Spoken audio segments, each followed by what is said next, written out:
Top quality और consistent performance के लिए सिर्फ सिल्वर पंप्स एंड मोटर्स, नाम याद रखना। બોલિવૂડ સ્ટાર નરગિસ ફકરી આજકાલ જોરશોરથી ચર્ચામાં છે, જેના પાછળનું કારણ તેની ફિલ્મ નહીં પણ તેની નાની બહેન આલિયા છે, જેને પોતાના એક્સ બોયફ્રેન્ડને સળગાવીને મારી નાખ્યો. નમસ્કાર, આજની ક્રાઇમ કહાની સાથે હું છું ખુશ્બુ પંડ્યા.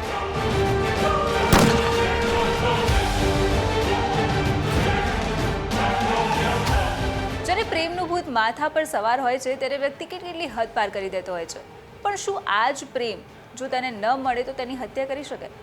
કદાચ તમે નહીં માનો, પણ આવું ખરેખર થયું છે. રોકસ્ટાર, હાઉસફુલ 3 જેવી મોટી ફિલ્મોમાં જોવા મળેલી અભિનેત્રી અને અમેરિકન ફેશન મોડલ નરગિસને તો આપ સૌ ઓળખતા જ હશો.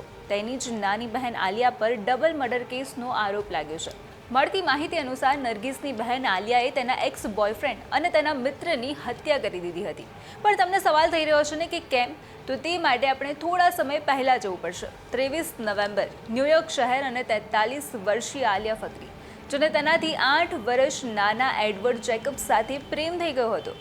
ઘણો સમય તેઓ સાથે રહ્યા બાદ તેમનું બ્રેકઅપ થઈ ગયું હતું, પરંતુ થોડા સમય બાદ આલિયા ફરીથી તેના એક્સ બોયફ્રેન્ડના સંપર્કમાં આવી અને તેને કહ્યું કે આપણે પેચઅપ કરી લઈએ. હવે હું અલગ નહીં રહી શકું તારાથી, આપણે બંને એકબીજા માટે પરફેક્ટ છીએ. તેના માથેથી પ્રેમનું એવું ભૂત સવાર થઈ ગયું હતું કે આલિયાએ તેના એક્સ બોયફ્રેન્ડ સિવાય બીજું કંઈ જ દેખાતું નહોતું. પણ આલિયાની આ વાત તેના એક્સ બોયફ્રેન્ડે ના માની અને તેને સમજાવ્યું કે હવે આપણે સાથે નહીં રહી શકીએ. જે વાત પર આલિયા એ હદે ગુસ્સે થઈ ગઈ કે તેના માથે શૈતાની ભૂત સવાર થઈ ગયું. શું કરવું અને શું ન કરવું તેનું પણ તેને ભાન નહોતું, કેમ કે ગુસ્સો તેના માથે સવાર હતો. કેમ કે જેકબ્સે તેની નવી ગર્લફ્રેન્ડ એટીએનની સાથે રહેતો હતો અને બસ હવે આલિયા માટે તેના સહનશક્તિની બહાર જતું રહ્યું હતું.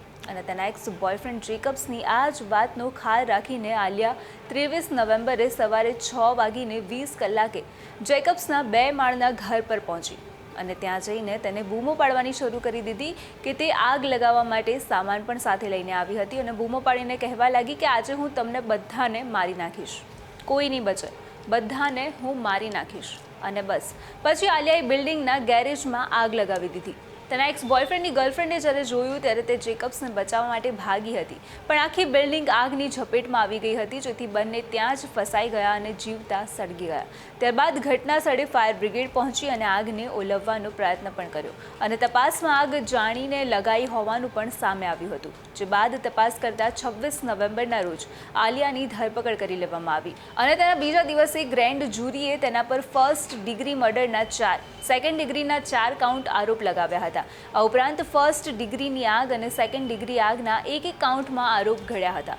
અને હવે જો આરોપ સાચા સાબિત થશે તો આલિયા ફકરીને આજીવન કેદની સજા થઈ શકે છે. આ ઘટના બાદ જેકબ્સની માતા જેનેટ ન્યૂયોર્કે પોસ્ટ સમક્ષ દાવો કર્યો હતો કે જેકબ્સ 1 વર્ષ પહેલાં જ આલિયા ફકરી સાથે સંબંધ તોડી નાખ્યો હતો. તે આલિયાથી કંટાળી ગયો હતો અને તેને દૂર રહેવા માટે પણ વિનંતી કરી રહ્યો હતો, પરંતુ આલિયા કોઈ વાત સમજવા માટે તૈયાર નહોતી. જેકબ્સની માતાએ એ પણ કહ્યું કે જેકબ્સ 3 દીકરાનો પિતા હતો, જેમાં 11 વર્ષના 2 જુડવા દીકરા અને ત્રીજો દીકરો 9 વર્ષનો હતો. પણ હવે સવાલ એ હતો કે આખરે કયા કારણોસર તેને આ હત્યા કરી હતી. તો પોલીસ તપાસમાં પણ એ જ સામે આવ્યું કે તેને આ હત્યા તેના એક્સ બોયફ્રેન્ડે ફરીથી સાથે આવવાની ના પાડતા કરી દીધી હતી. જોકે નરગિસ અને આલિયાની માતાએ દીકરી પર લાગેલા હત્યાના આરોપોને ફગાવી દીધા હતા. સાથે જ નરગિસ ફકરી પાસે આ કેસનું કોઈ જ સ્પષ્ટીકરણ નથી. પોતાને પણ મીડિયા મારફતે જ ઘટનાની જાણ થઈ હોવાનો પણ નરગિસનો દાવો હતો. સાથે જ તેનું કહેવું છે કે છેલ્લા 20 વર્ષથી બહેન આલિયા સાથે તેનો કોઈ જ સંપર્ક નથી. અને શોકિંગ વાત તો એ જ હતી કે જ્યારે એક તરફ પોતાની બહેન જેલમાં હતી, છતાં બીજી તરફ નરગિસ ફકરી સોશિયલ મીડિયા પર ખાણીપીણી અને આરોગ્યલક્ષી પોસ્ટ શેર કરી રહી હતી, જેના પરથી એ વાતનો અંદાજો જરૂરથી લગાવી શકાય છે કે બંને બહેનો વચ્ચેના સંબંધો કેવા હશે. પણ મહત્વનું છે કે આલિયા ફકરીને કોર્ટની આગામી સુનાવણી સુધી રિકર્સ આઇલેન્ડ પર આવેલા રોઝ એન્ડ સિંગર સેન્ટરમાં રખાઈ છે અને કોર્ટમાં આગામી સુનાવણી 9 ડિસેમ્બરે થશે. આલિયાએ પોતાના પર લાગેલા આરોપોને ફગાવી દીધા છે અને પોતે નિર્દોષ હોવાનું જણાવ્યું છે. પરંતુ હવે આ કેસમાં કોર્ટ શું નિર્ણય કરે છે તેના પર સૌની નજર રહેલી છે. તો અત્યારે ક્રાઇમ કહાનીમાં બસ આટલું જ. આપણે ફરી મળીશું એક નવી કહાની સાથે. નમસ્કાર.